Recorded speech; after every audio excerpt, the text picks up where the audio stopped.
नमस्कार मित्रों, स्वागत है आपका शिक्षा पालकम की वीडियो श्रृंखला में। जय हिंद दोस्तों। आज हम लोग संविधान के एक बहुत ही महत्वपूर्ण टॉपिक पंचायती राज व्यवस्था के विषय में हम लोग पढ़ेंगे। दोस्तों, पंचायती राज व्यवस्था के विषय में हम लोग जो पढ़ेंगे इसमें दो पार्ट में पढ़ेंगे। प्रथम पार्ट में हम लोग ग्राम पंचायत के विषय में पढ़ेंगे और दूसरे पार्ट में हम लोग नगर पंचायत के विषय में पढ़ेंगे।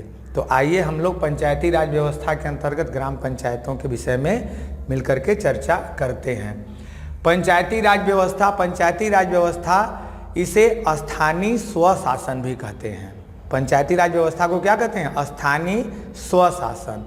और इसका उद्देश्य क्या है? तो इसका उद्देश्य याद रखिए, ये शासन व्यवस्था लागू की गई भारत में, तो इसका उद्देश्य है प्रजातांत्रिक विकेंद्रीकरण, लोकतांत्रिक विकेंद्रीकरण। लोकतांत्रिक विकेंद्रीकरण का मतलब होता है शासन का जो स्तर है, शासन जो है केंद्र से निचले पायदान तक आए, और निचले पायदान यानी गांव में सबसे नीचे स्तर से लेकर के और केंद्र तक शासन का एक रूप होना चाहिए। और गांव शासन की शुरुआत गांव से होनी चाहिए। शासन की शुरुआत गांव से होनी चाहिए। गांव के जन जन की भागीदारी जो है शासन में हो, इसे ही कहते हैं लोकतांत्रिक विकेंद्रीकरण, जिसमें लोग अपनी समस्याओं को स्वयं हल कर सकें। इसके लिए ही पंचायती राज व्यवस्था की आधुनिक काल में शुरुआत की गई। अब हम देखते हैं कि गांव में भारत में प्राचीन काल से ही गांव आत्मनिर्भर थे। या तो हम मौर्य काल में देख लें या चोल काल में देख लें, गांव अपने आप में हमेशा आत्मनिर्भर रहे और गांव का अपने ढंग से एक शासन चलता रहा। स्थानीय स्वशासन सबसे ज़्यादा पला फूला चोल काल में हम लोग देखते हैं। गांव की एक अलग शासन व्यवस्था और वो ऑटोनॉमस बॉडी होती थी, उसमें केंद्र का कोई हस्तक्षेप नहीं होता था। साथ ही हम लोग देखते हैं मध्यकालीन इतिहास में, तो इतिहास में अगर मध्यकाल में देखेंगे तो राजतंत्री व्यवस्था थी, परंतु गांव अपने आप में आत्मनिर्भर बने रहे और धीरे धीरे मंथर गति से ही गांव का विकास, स्थानीय स्वशासन का विकास होता रहा। मध्यकाल के बाद आधुनिक काल में अगर हम लोग देखते हैं तो ब्रिटिश शासन की स्थापना के साथ ही गांव के शासन की एक गति चलती रही और ब्रिटिश शासन काल में कुछ नियम आए जिससे स्थानीय स्वशासन की शुरुआत हुई। तो उसमें हम देखते हैं उस विकास क्रम में 1864 में स्थानीय स्वशासन 1864 के एक प्रस्ताव द्वारा स्थानीय स्वशासन को मान्यता दी गई। 1864 के एक प्रस्ताव द्वारा स्थानीय स्वशासन को मान्यता दी गई और 1882 में लॉर्ड रिपन द्वारा मद्रास में स्थानीय स्वशासन की शुरुआत की गई। तो ब्रिटिश काल में अगर हम लोग देखते हैं तो 1864 में एक प्रस्ताव द्वारा स्थानीय स्वशासन को मान्यता दी गई और 1882 में लॉर्ड रिपन के द्वारा स्थानीय स्वशासन की शुरुआत कहाँ की गई? मद्रास में सबसे पहली बार की गई। उसके बाद हम देखते हैं कि आज़ादी के समय गांधी जी जो स्वतंत्रता आंदोलन का मूवमेंट चल रहा था, उसमें गांधी जी ग्राम स्वराज के समर्थक थे और गांधी तथा गांधी समर्थक विचारकों की अवधारणा थी कि भारत में शासन की शुरुआत गांव से होनी चाहिए। तो आज़ादी के पश्चात ब्रिटिश शासन काल में हम लोग देखते हैं स्थानीय स्वशासन की शुरुआत जो है लॉर्ड रिपन के काल में हुई और तत्कालीन 1935 के भारत शासन अधिनियम में स्थानीय स्वशासन को राज्य का विषय रखा गया। 1935 के भारत शासन अधिनियम में स्वशासन को राज्य का विषय रखा गया। ठीक है। अब गांधी के जो ग्राम स्वराज की अवधारणा थी, इसको संविधान जब हमारे देश में बनने लगा तो चूंकि अंबेडकर पंचायती राज के समर्थक नहीं थे, परंतु गांधी और गांधी समर्थक विचारक जो थे, जो गांधी जी का समर्थन करते थे, वो पंचायती राज के समर्थक थे अंततः गांधी के विचारों को महत्व देते हुए संविधान के भाग 4 में अनुच्छेद 40 में ग्राम पंचायतों के गठन की बात रखी गई, जो कि संविधान के भाग 4 यानी राज्य के नीति निर्देशक तत्व हैं। ठीक है, ये गांधी के विचारों को महत्व देते हुए संविधान के भाग 4 राज्य के नीति निर्देशक तत्व में अनुच्छेद 40 में यह कहा गया कि ग्राम पंचायतों की संरचना, ग्राम पंचायतों के गठन की बात कही गई, परंतु यह राज्य के नीति निर्देशक तत्व में था, इसलिए ये सरकार के मन पर था कि वो इसको लागू करे या न करे। उसके पश्चात हम लोग देखते हैं कि कुछ समितियां बनी आज़ादी के बाद, चूंकि अनुच्छेद 40 में यह बात कही गई थी कि सरकार, राज्य के निर्देशक तत्व में कि सरकार ग्राम पंचायतों का गठन करेगी, परंतु यह सरकार की मंशा पर था, सरकार करे या न करे। साथ ही सरकार द्वारा हम देखते हैं कि कुछ समितियों का गठन किया गया। पंचायती राज से को लागू करने के संबंध में कुछ समितियों का गठन किया गया। उन समितियों को हम लोग देखते हैं।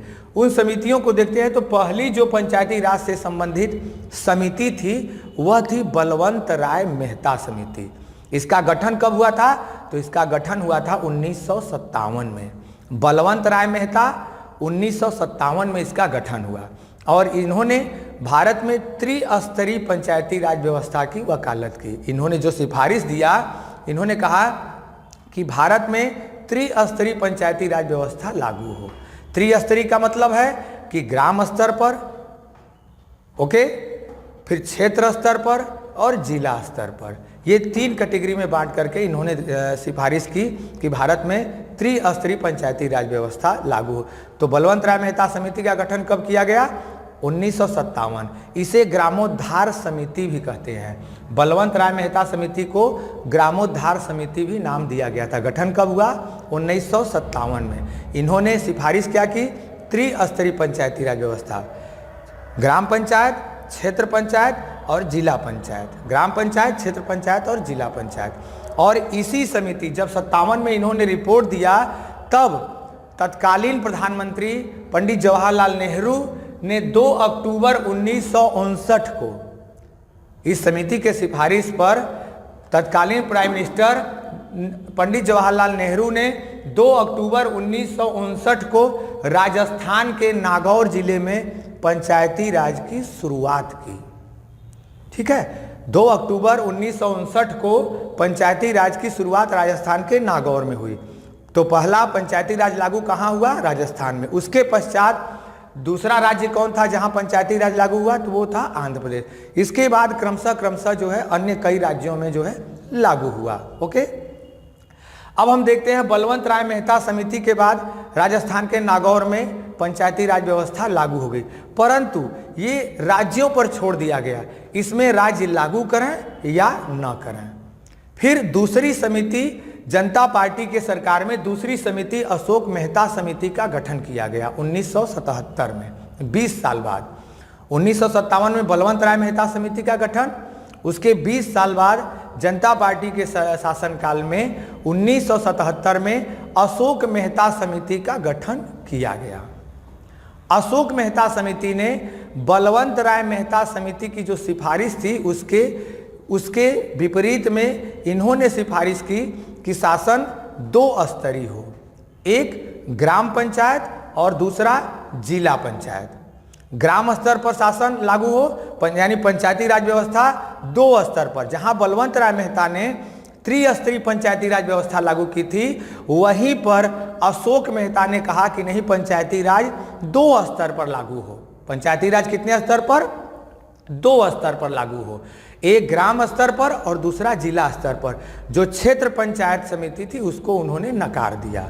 तो अशोक मेहता समिति ने कितने स्तरीय पंचायती राज व्यवस्था की सिफारिश की? 2 स्तरीय। ओके, फिर अगली जो समिति थी पीवीके राव समिति। पीवीके राव समिति का गठन जो है 1985 में किया गया था। पीवीके राव समिति का गठन 1985 में हुआ था। तो इन्होंने आरक्षण की बात की। महिला SC ST के आरक्षण की सिफारिश की कि पंचायतों में महिला SC ST के आरक्षण का भी प्रावधान किया गया। फिर अगली समिति थी LM सिंघवी समिति। बलवंत राय मेहता समिति के बाद अगर सबसे महत्वपूर्ण समिति थी तो वो थी LM सिंघवी समिति। इसका गठन कब हुआ था? 1986 में। 1986 में इन्होंने एक महत्वपूर्ण बात की कि पंचायतों को संवैधानिक दर्जा दिए बिना भारत में स्थानीय स्वशासन अच्छे से लागू नहीं हो पाएगा। पंचायती राज को अगर सफल बनाना है तो पंचायतों को संवैधानिक दर्जा देना अनिवार्य है। यह सिफारिश किसने की थी? तो LM सिंघवी समिति ने। इसका गठन कब हुआ? 1986 में। यह बात समझ में आई?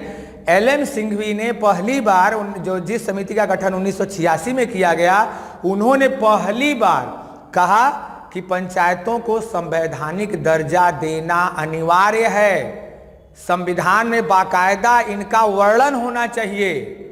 जब तक संवैधानिक दर्जा पंचायतों को नहीं दिया जाएगा तब तक भारत में पंचायती राज सफल नहीं हो सकता। अब ये बहुत बड़ी सिफारिश थी। इसके बाद एक समिति और गठित की गई, PK थुंगन समिति। इस समिति का गठन कब किया गया? 1988 में।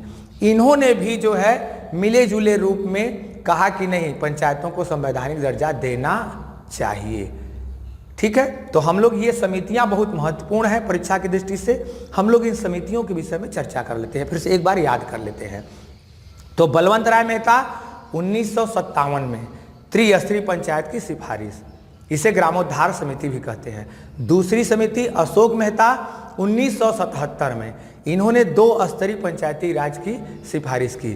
तीसरी राव समिति, इन्होंने SC ST और महिला आरक्षण की सिफारिश की। चौथी जो है सिंघवी समिति। चौथी कौन थी? सिंघवी समिति। और इसकी स्थापना इसका गठन कब किया गया? तो 1986 में। सिंघवी समिति 1986 में। इन्होंने पंचायतों को संवैधानिक दर्जा देने की सिफारिश की। ओके, और इन्होंने कहा कि जो पंचायतों का चुनाव हो वह राजनीतिक दलों के आधार पर न हो, इसमें राजनीतिक पार्टियों की भागीदारी न हो। यह भी सिफारिश की थी किसने? LM सिंघवी समिति 1986। और 1988 में PK थुंगन समिति, इन्होंने मिले जुले रूप में सिंघवी समिति की सिफारिश को ही मान्यता दी कि नहीं, पंचायतों को संवैधानिक दर्जा दिया जाना चाहिए। और ये समिति का सन है 1988 में। ओके, अब उसके बाद जो शासन का रूप चला उसमें ये देखा 73वां संविधान संशोधन हुआ। हमारे देश में उस समय तत्कालीन प्राइम मिनिस्टर थे PV नरसिम्हा राव। ये देखिए पंचायतों का विकास क्रम हम लेके चल रहे हैं, इसको फिर से हम रिकॉल कर लेते हैं। तो पंचायती राज व्यवस्था यानी स्थानीय स्वशासन, उसका विकास क्रम कैसे हुआ, इसे लोकतांत्रिक विकेंद्रीकरण भी कहते हैं। स्थानीय स्वशासन या लोकतांत्रिक विकेंद्रीकरण, लोकतांत्रिक विकेंद्रीकरण का मतलब होता है कि गांव के सबसे निचले स्तर से शासन में लोगों की भागीदारी। सबसे निचले स्तर पर शासन केंद्र से उठ करके नीचे से शुरू हो, यानी शासन की शुरुआत नीचे से ऊपर तक जाए, इसे कहते हैं लोकतांत्रिक विकेंद्रीकरण। तो भारत में हम देखें कि प्राचीन काल से ही जो है गांव आत्मनिर्भर थे। गांव का शासन एक अपने अलग ढंग से चलता था। मध्यकाल में भी वो परंपरा चलती रही, धीरे धीरे अंग्रेजी शासन काल में भी चलती रही। लेकिन आधुनिक समय में अंग्रेजों के काल में 1864 के एक प्रस्ताव द्वारा स्थानीय स्वशासन को मान्यता दी गई। 1882 में लॉर्ड रिपन ने स्थानीय स्वशासन की शुरुआत की मद्रास में। 1935 के भारत शासन अधिनियम द्वारा स्थानीय स्वशासन को राज्य का विषय बना दिया गया। आज़ादी के पश्चात गांधी जी के विचारों को मान्यता देते हुए संविधान के भाग 4 में DPSP में अनुच्छेद 40 में कहा गया ग्राम पंचायतों का गठन। उसके बाद कुछ समितियां बनी। समितियां बलवंत राय मेहता समिति, अशोक मेहता समिति, राव समिति, सिंघवी समिति और थुंगन समिति, ये 4 समितियां गठित हुई। पहली समिति 1957 में, दूसरी 1977 में, तीसरी 1985, चौथी 1986 और पांचवी 1988 में गठित हुई। इनकी क्या क्या सिफारिश की थी ये भी हम लोगों को याद हो गया। अब हम बढ़ते हैं, इसके बाद देखते हैं कि जो है 92वां 73वां और 74वां संविधान संशोधन हुआ। 73वां संविधान संशोधन 1992 में हुआ। उस समय तब भारत के तत्कालीन प्राइम मिनिस्टर थे पीवी नरसिम्हा राव। इसके पहले राजीव गांधी, हमारे जो देश के प्राइम मिनिस्टर थे राजीव गांधी, उन्होंने भी पंचायती राज को संवैधानिक दर्जा देने के लिए कई प्रस्ताव लाया, लेकिन वो सफल नहीं हुआ। अंततः 1992 में प्रधानमंत्री नरसिम्हा राव के काल में पंचायती राज को संवैधानिक दर्जा देने की शुरुआत हुई और उसके लिए 73वां संविधान संशोधन 1992 किया गया। 73वां संविधान संशोधन 1992 किया गया और 24 अप्रैल 1993 में भारत में पंचायती राज लागू हो गया। पंचायतों को संवैधानिक दर्जा दे दिया गया। यानी पंचायतों को संवैधानिक दर्जा किस संशोधन द्वारा?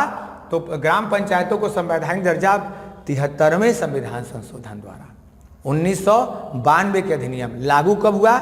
24 अप्रैल 1993 को लागू कब हुआ? 24 अप्रैल 1993 को। इसलिए 24 अप्रैल को पंचायती राज दिवस मनाया जाता है। इसीलिए 24 अप्रैल को पंचायती राज दिवस मनाया जाता है हमेशा। तो अब हम देखेंगे कि 73वें संविधान संशोधन अधिनियम 1992 द्वारा जो लागू हुआ 24 अप्रैल 1993 को, इसीलिए 24 अप्रैल 1993 को पंचायती राज दिवस मनाया जाता है। ओके, तो क्या क्या प्रावधान किए गए? ठीक है, तो 73वें संविधान संशोधन द्वारा संविधान के भाग 9 में अनुच्छेद 243 से 243 ओ, अनुच्छेद संविधान के भाग 9 में अनुच्छेद 243 से 243 ओ तक जोड़ा गया और साथ ही संविधान में 11वीं अनुसूची को जोड़ा गया। ठीक है, 73वें संविधान संशोधन अधिनियम 1992 जो लागू हुआ 24 अप्रैल 1993 को, इसके द्वारा संविधान के भाग 9 में अनुच्छेद 243 से 243 ओ को जोड़ा गया और साथ ही 11वीं अनुसूची को जोड़ा गया। अब इसमें क्या क्या और प्रावधान किए गए? तो भारत में जो बलवंत राय मेहता त्रिस्तरीय पंचायती राज की सिफारिश किए थे, उसी व्यवस्था को लागू किया गया। यानी 73वें संविधान संशोधन द्वारा कौन सी पंचायती व्यवस्था लागू की गई? तो त्रिस्तरीय पंचायती राज व्यवस्था लागू की गई 73वें संविधान संशोधन द्वारा। ओके, अब इसके द्वारा 33% महिलाओं को आरक्षण का प्रावधान किया गया। 33% महिलाओं को आरक्षण का प्रावधान किया गया। साथ ही SC ST के लिए इसमें उनकी संख्या के अनुपात में आरक्षण की व्यवस्था की गई। प्रत्यक्ष रूप से SC ST के लिए आरक्षण नहीं किया गया, 33% महिलाओं के लिए आरक्षण दिया गया और साथ ही SC ST के लिए उनकी संख्या के अनुपात में आरक्षण की व्यवस्था लागू की गई। ओके, आज तो इस समय तो कई राज्यों में जो है 33% से महिलाओं को ज़्यादा आरक्षण से बिहार में 50% लागू किया गया है। साथ ही हिमाचल प्रदेश में भी लागू है, MP में भी लागू है, तो कुछ राज्यों में 50% लागू कर दिया गया। यह अधिकार राज्यों को दिया गया कि वो अपने 33% महिलाओं की इन्होंने लागू किया, परंतु राज्यों को ये आज भी अधिकार है कि वो 33% से बढ़ा सकते हैं, कम नहीं कर सकते हैं। ठीक है, तो SC ST को उनके अनुपात में आरक्षण की व्यवस्था की गई। अब पंचायत चुनाव कौन कराएगा? पंचायती राज व्यवस्था लागू की गई, पंचायत को संवैधानिक दर्जा दे दिया गया। इसलिए अब कोई भी राज्य पंचायती राज व्यवस्था को लागू करने में टाल मटोल नहीं कर सकता। अब हर राज्य को पंचायती राज व्यवस्था लागू करना अनिवार्य हो गया। ठीक है, पंचायती राज व्यवस्था हर राज्य को, क्योंकि पंचायतों को अब संवैधानिक दर्जा दिया गया और कोई राज्य अगर पंचायती राज व्यवस्था लागू नहीं करता है तो वो कहीं न कहीं संविधान का उल्लंघन करता है। इसलिए हर राज्य को अब टाल मटोल नहीं करेंगे, पंचायती राज व्यवस्था लागू करेंगे, ऐसा हो गया। तो 73वें संविधान संशोधन द्वारा अब पंचायती राज व्यवस्था का चुनाव कौन कराएगा? जैसे पंचायती राज व्यवस्था लागू कर दिया गया तो पंचायतों का चुनाव कौन कराएगा? तो पंचायतों का चुनाव राज्य निर्वाचन आयोग करेगा और राज्य निर्वाचन आयोग की नियुक्ति कौन करता है? तो उस राज्य का राज्यपाल। पंचायतों का चुनाव कौन कराएगा? तो राज्य निर्वाचन आयोग, और राज्य निर्वाचन आयोग की नियुक्ति उस राज्य का राज्यपाल करेगा। ठीक है। साथ ही पंचायतों का कार्यकाल कितना होगा, तो पंचायतों का कार्यकाल 5 वर्ष का होगा। पंचायतों का कार्यकाल कितना होगा, 5 वर्ष का रखा गया।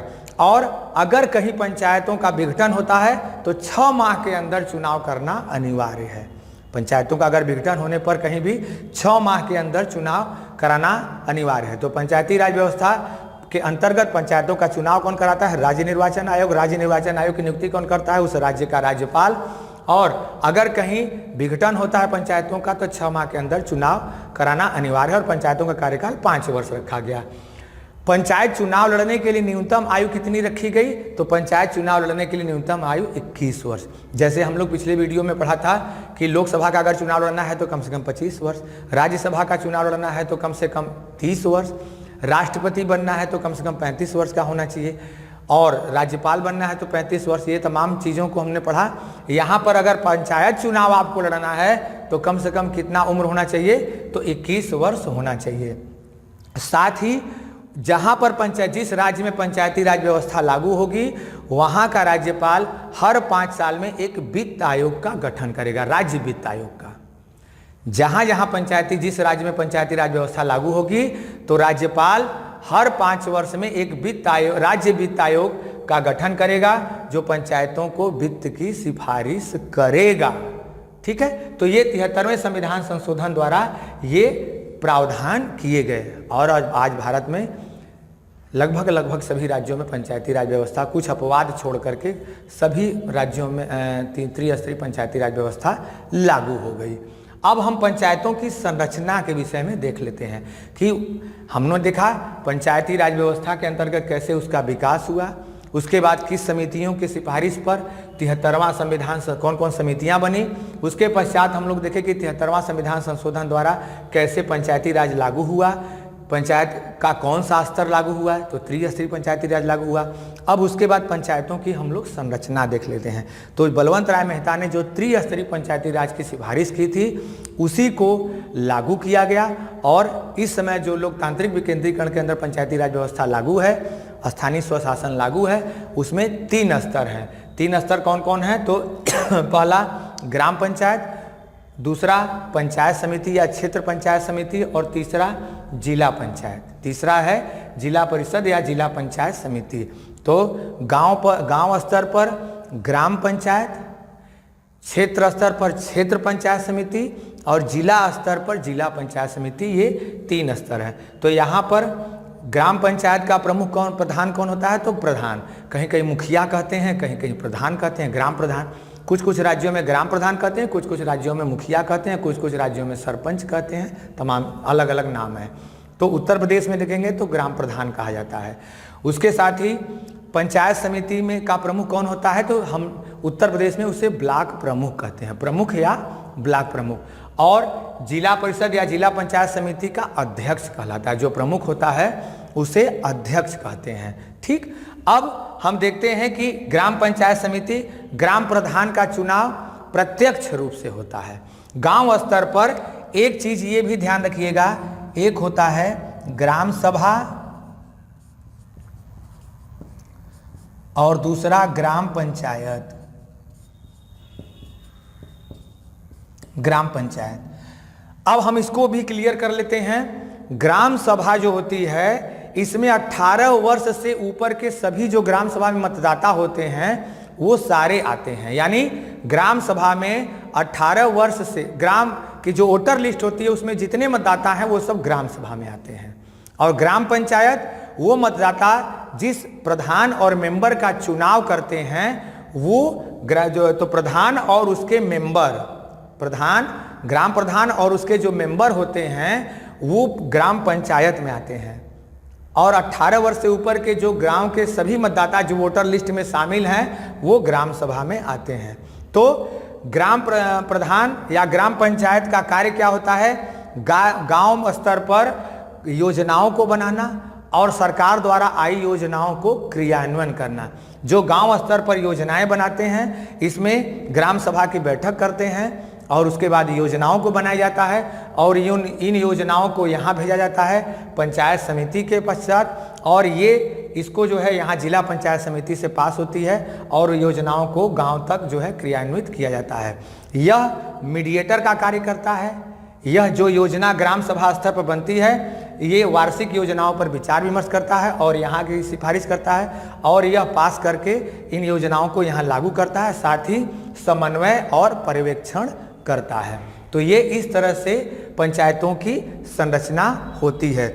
यहाँ पर ब्लॉक प्रमुख का चुनाव अप्रत्यक्ष रूप से होता है और जिला पंचायत समिति के अध्यक्ष का चुनाव भी अप्रत्यक्ष। ग्राम प्रधान का चुनाव जो होता है ये जनता द्वारा प्रत्यक्ष रूप से होता है। साथ ही यहाँ के गांव स्तर पर जो जनता होती है ग्राम प्रधान को चुनती है, साथ ही एक बीडीसी मेंबर को भी चुनती है, जो यहाँ पर ब्लॉक में ब्लॉक प्रमुख को चुनते हैं। तो ब्लॉक प्रमुख का ग्राम प्रधान का चुनाव प्रत्यक्ष रूप से होता है जनता द्वारा, लेकिन ब्लॉक प्रमुख और जिला पंचायत अध्यक्ष का चुनाव अप्रत्यक्ष रूप से होता है। गांव के जो चुने जाते हैं बीडीसी सदस्य, वो ब्लॉक प्रमुख को चुनते हैं और जिला पंचायत सदस्य जो गांव स्तर पर चुने जाते हैं वो जिला पंचायत समिति के अध्यक्ष को चुनते हैं। तो दोस्तों, ये ग्राम पंचायती राज व्यवस्था के अंतर्गत जो है, जो ग्रामीण शासन था, गांव का शासन था, ग्राम पंचायत था, उसके विषय में हम लोग जो है अध्ययन किए हैं। इसके नेक्स्ट वीडियो में हम लोग नगर पंचायत के विषय में अध्ययन मिल करके करेंगे, बातचीत करेंगे। मुझे उम्मीद है मित्रों कि आप लोगों को ये वीडियो पसंद आया होगा। आप इसका एक बार पुनः रिवीजन कर लीजिएगा, आप इसका स्क्रीनशॉट ले लीजिए। वीडियो देखने के लिए आपका बहुत बहुत आभार, बहुत बहुत धन्यवाद।